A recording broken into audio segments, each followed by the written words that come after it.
এই আকাশ, মোবাইলটা দে তো, তোর একটু কল দিতে বল।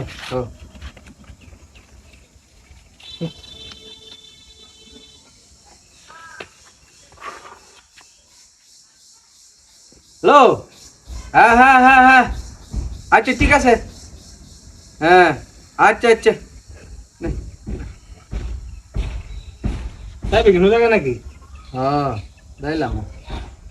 এই টাঙ্গা তনুস করে। এই আকাশ, হ্যাঁ তুই 100 টাকা দে তো, তোর একটা জাদু দেখাই দে। দাদু দে দে। হ্যাঁ। কি দাদু? দেখ কি একটা মজার জাদু দেখ দে। আচ্ছা দাদু দে দে। হ্যাঁ বুঝিস, ছু ছু মন্তকালী ছু, চুপ। এই টান তো দেখ না। 100 টাকা। আচ্ছা সুন্দর দাদু দে আসিস রে, মজা কেমন দেবো? হ্যাঁ। আরে মামা তোমার টিয়া তোমার দিছে। এই এই বলা কিতা কথা। হ্যাঁ পাগল কোন আমার টিয়া তো আমারে দিব, তোরে দিব দেখ তো।